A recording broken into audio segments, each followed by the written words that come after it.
doesn't love them.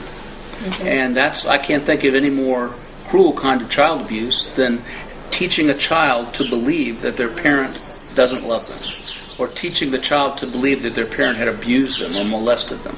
And think about that. I mean, think about what would a parent to induce that kind of belief in the child about the other parent, and that's about as bad as it gets, I think. Do you think that this behavior that the alienating father or mother has, it's something voluntarily?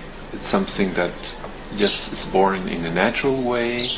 You think it's something that has a structure that goes from A to Z? Alienating parent? Yes. Yesterday I gave a presentation called The Pathology of an Obsessed Parental Alienator. And I believe that there are people who are so disturbed that they don't have a grasp of reality, a rational mind at all. And in fact, they don't see when they make up stories and then believe what they made up, that there's something wrong with that. And there isn't any reasoning with them because they believe that they are absolutely right. And that makes them very dangerous because they don't have a rational mind. And they rule by drama, not logic. Yeah, there's a lot of drama. That's why we need judges and lawyers that can figure this out, that the person is not all there, and that they have a very, very negative agenda, and they don't understand themselves the problems that are all around them, that they have anything to do with it.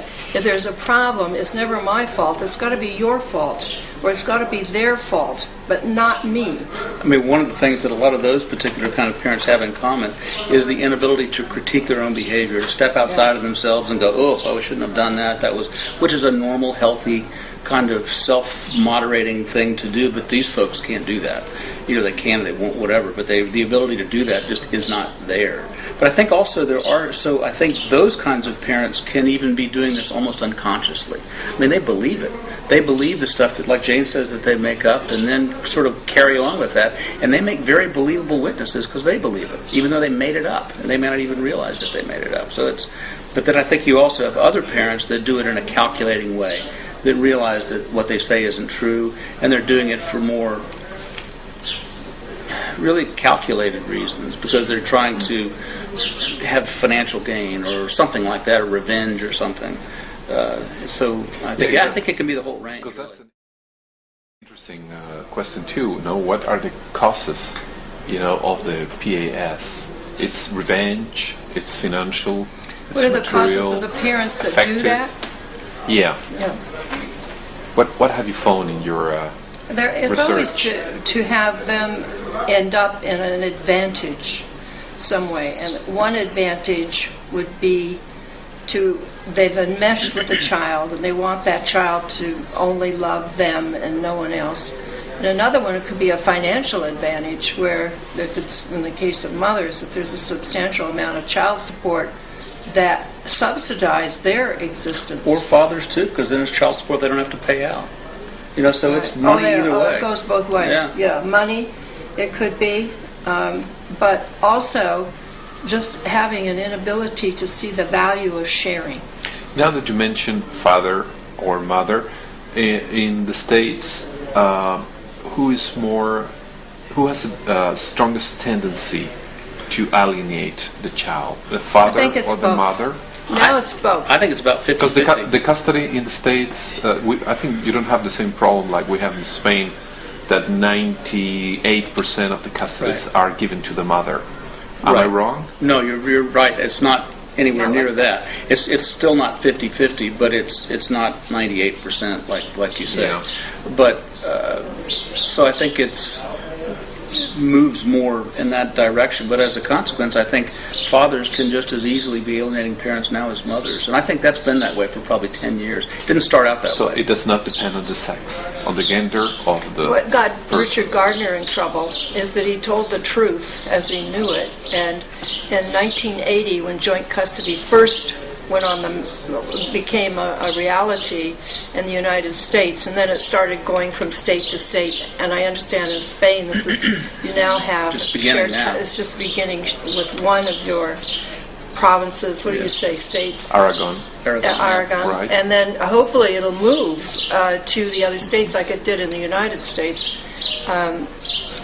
Let's see, I lost track Well, of that. so because of that preset that it be mothers that have children, which we call the tender years doctrine, when mothers always got custody, then that began to change. Then mothers were more vulnerable, and Gardner believed that it was a tactic that developed as a consequence. But I want to finish that thought, because with Gardner, at that time in 1979 and earlier, there was no joint custody, so women had all the power and control over the child. There was no law that said it would be any different. So in the early years, there was a lot of women who had the children. You have to have the children in order for the brainwashing to occur. It was true that more women did the brainwashing and the alienation than men, and women's groups jumped on that and said he's biased against women without looking at the facts of the matter. It was not a matter of the gender, but of having the custody. And so later when men on, have the custody, when more fathers got custody, lots more fathers, then he said, well, it's about equal now, because men are quite capable of alienating as much as women are. Absolutely. This is very important. And what do you think all these radical feminists are against this syndrome? I was hoping somebody could answer. I Why? think Why this? it's really irrational. I mean, it really is an irrational kind of, in my opinion. It threatens something within. The fact that it's got that much support with that many people is really bizarre. I think it's almost cult-like in that regard. I think. Well, I think you had some leaders in the National Organization of Women in the United States, at least.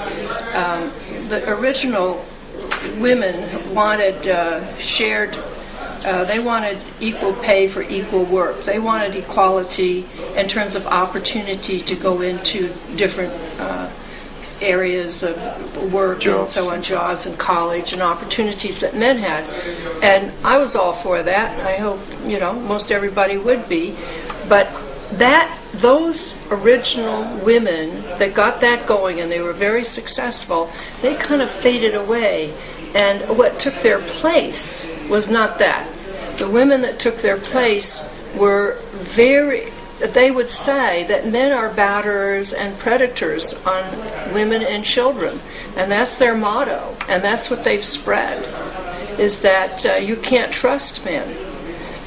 That I think is their agenda, is don't trust men.